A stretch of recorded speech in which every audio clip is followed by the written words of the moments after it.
I want chicken, I want spices, and I want rice.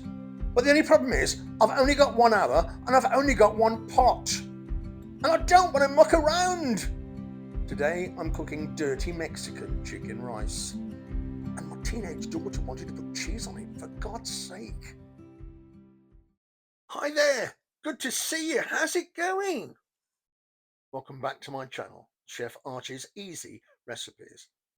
And thanks for joining me for today's rather Mexican-inspired video presentation. I want to cook something in 1 hour and I only want to use 1 pot. I don't want to spend too much time faffing around and mucking about. The World Cup, that's the Soccer World Cup if you're in the States, and football if you're in Europe, is on TV, so I want to watch it. I want to put something on the table, and I want everyone to just help themselves while I watch the TV. I want to cook a chicken, and I want to cook some rice in 1 pot. I've got some skinless and boneless thighs with some pinto beans, some chicken stock, some basmati rice. I've got some chili, paprika, cumin, garlic, and oregano. Then I've got the juice and zest of a lime with some fresh parsley, some tomato paste. I've got some sweet corn there as well, some finely chopped onion, finely sliced jalapeno peppers, fresh garlic as well, tomato passata over there, and some nice fresh chopped bell peppers up the corner. Now let me just say, pinto beans, you can't get them. Use any beans. You don't even have to use beans if you don't want to. They're there just to bulk it up a little bit. I'm also using some olive oil and a little bit of butter, but I don't know where the butter's got to. What I will say about this dish is, what the bonus is, it goes perfect with tacos or even nachos or guacamole on the side. And this is amazing with a nice cold Mexican beer. Let's get cracking, shall we? I want to wash my basmati rice, so I'm going to pop it in a sieve. I'm just going to hold it underneath a cold running tap for a few minutes, just to wash the grains so that they stay separate in the dish. Once you've done that, just sit it over a bowl until we need it. The rice needs to drain for about 10 minutes, so we're going to prepare the chicken.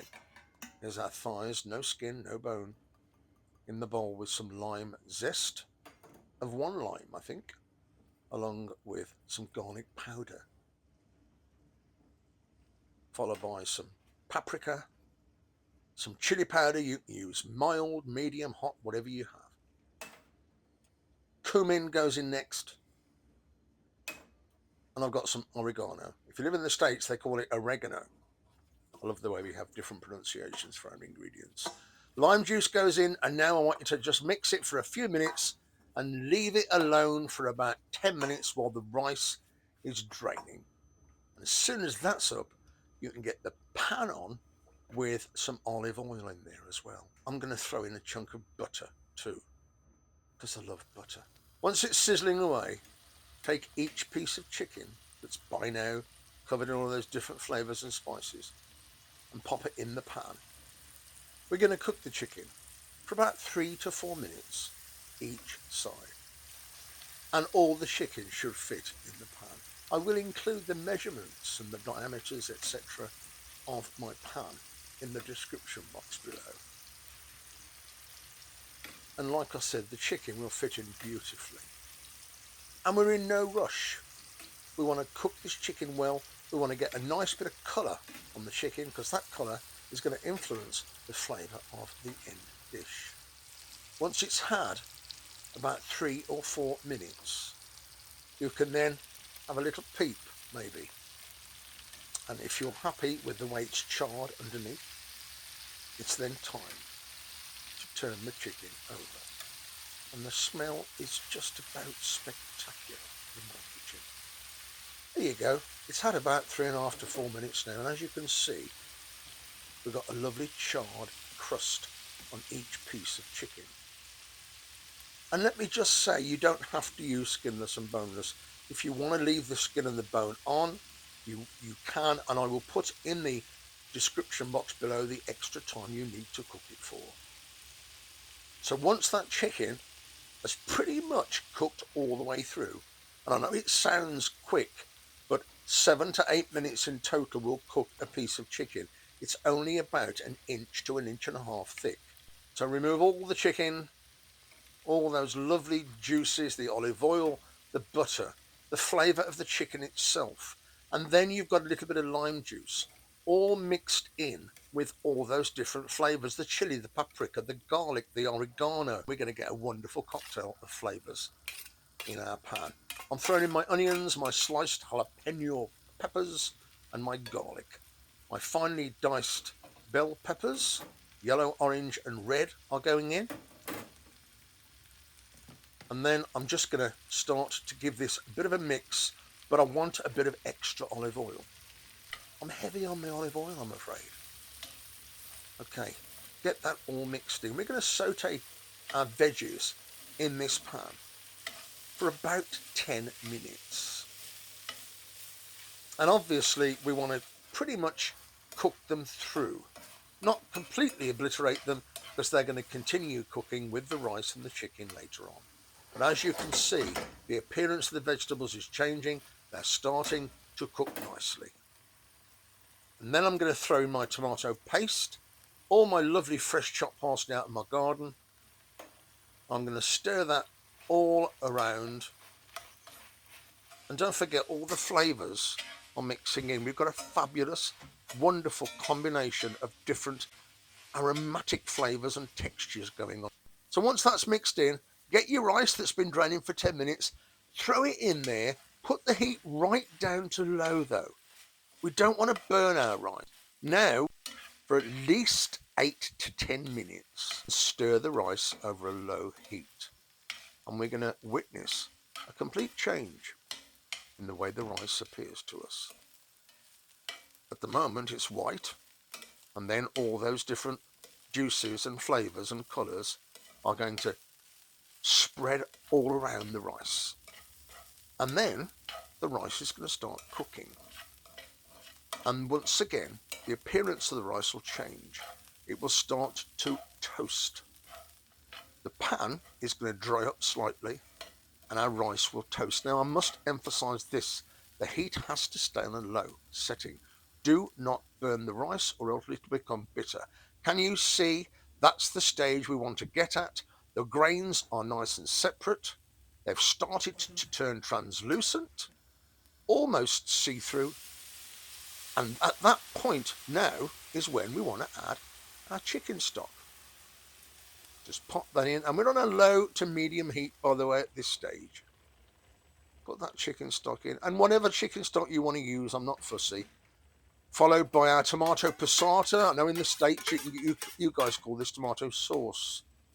Put that in, get every drop in, and just mix the rice, low to medium heat, around with our two liquids, stock and tomato passata.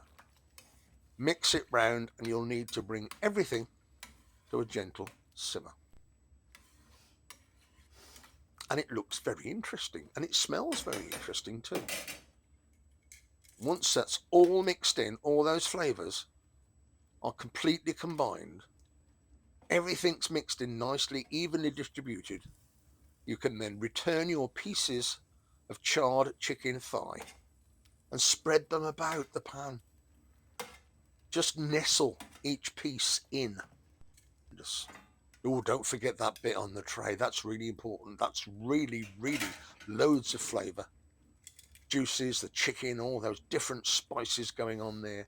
Fabulous. I'm just going to play with it for a bit now. You know what chefs do. We like to mess with things. Okay. Bring that to a gentle simmer. Throw in some corn. And I'm just going to mix the corn around a little bit before I put the lid on. And we're going to turn the heat right down to a minimum. Try and choose the smallest flame you have on your stovetop. 15 minutes, a very, very tiny simmer. Take the lid off, and it's pretty much cooked. But there's one important thing to do. We're going to throw in our pinto beans, kidney beans, whatever beans you have, and I'm going to leave them there, but this is really important. We're now going to put the lid back on the pot. No heat, turn the flame off, and leave it for 10 minutes.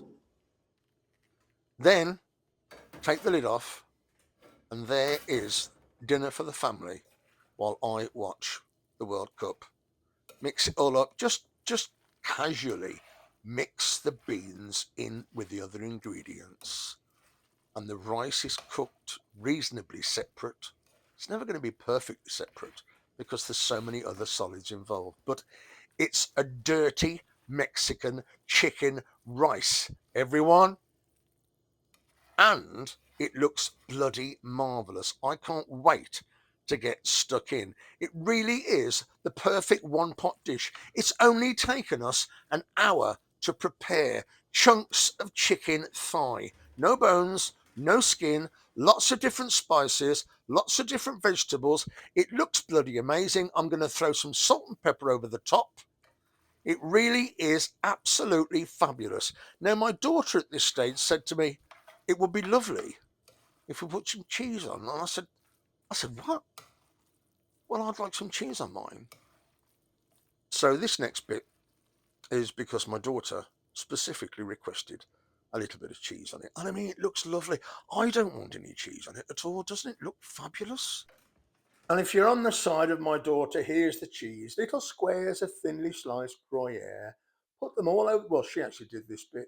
Put them all over the top and then pop the lid back on because there's enough heat in there for about 5 minutes. And then when you take the lid off, all the cheese will have melted. And that's my daughter's idea of dirty Mexican chicken rice.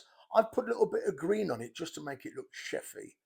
But if you've enjoyed watching the video, do subscribe to the channel. Don't forget to share with your friends. Smash the like button, it's huge for us. Leave me a comment. What's my problem here? Should I ask my daughter to find somewhere else to live because of her cheese addiction? Or should I just overlook it and go with it? I'm going to get stuck in. I'll see you guys very soon.